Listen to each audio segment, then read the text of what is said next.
I'm Mr. Volt. And we teach Latin American Literature 12. So we want to welcome you to open our online virtual open house. This is my 15th year in Valley View, my 11th year at RHS. I went to St. Xavier, and I'm also an Anime Club sponsor. And this is my first year here at Romeoville and with the Valley View School District, as I recently graduated Lewis University with my bachelor in English and a bachelor in secondary ed. All right, so this is something we do with the kids at the very beginning of the school year. We start our first unit with identity. So what we do is we kind of make our own identity collage to share with the kids to kind of let them know a little bit about us as we get to know them each semester. And some of the things that are on the slides are just some things that I have like as hobbies. I have 2 cats. You can see I am sponsor of the Anime Club, and I like hockey. And, you know, this just really kind of like gets, and it's a nice way of getting to know the kids. And I shared a little bit with the students about some of my past adventures in Europe. I also share with them a lot of my adventures that I take in my own room with my book in hand.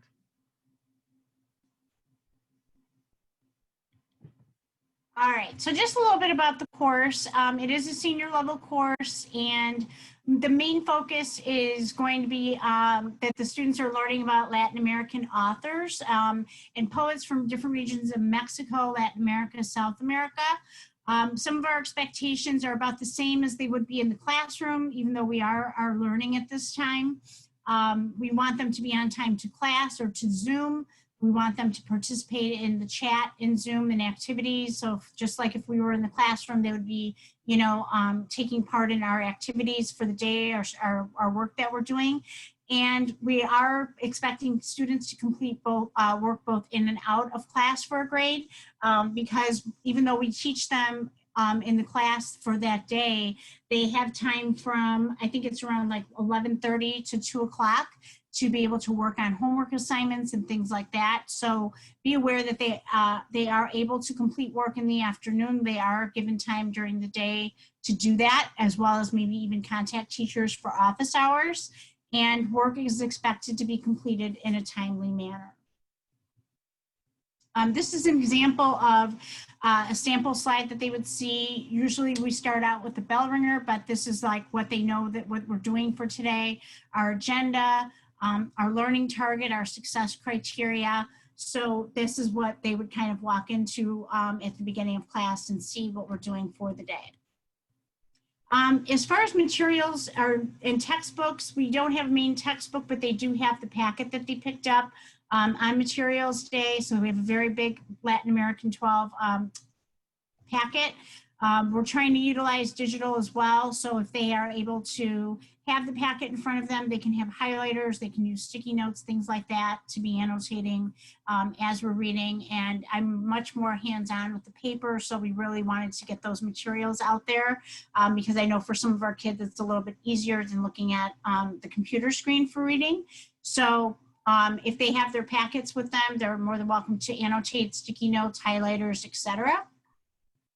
The main novel that we look at this semester is Like Water for Chocolate, and it is by Laura Esquivel. So we don't really know time frame as far as when we're getting back, but normally we usually start by the end of September, beginning of October, the novel. So we will let you know when that pickup will be, whether it's going to be a paperback form or whether it's going to be on paper or PDF or something like that, a document that they would read on online.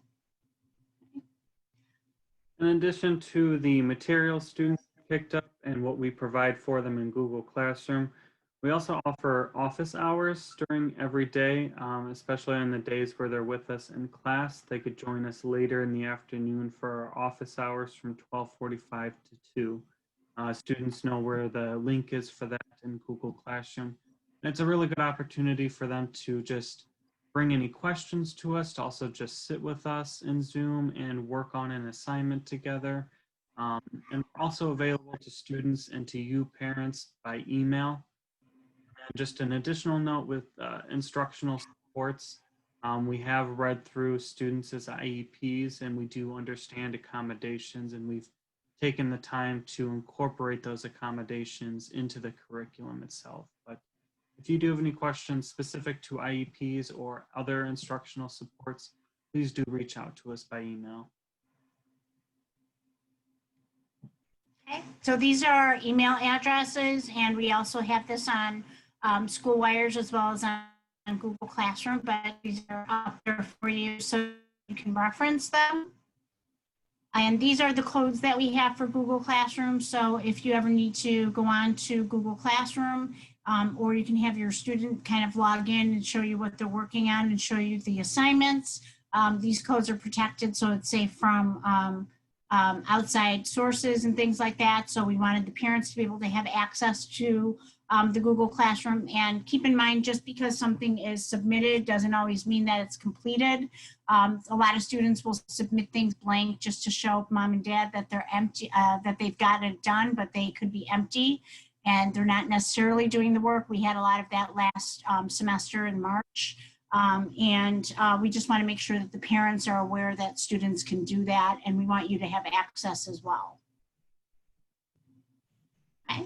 So that's what we have for you for Latin American Lit 12. We thank you for coming to our virtual open house. Yeah, and thank you for taking the time to view the video and visit our School Wires. And we hope to meet you in person very soon. Take care. Bye-bye.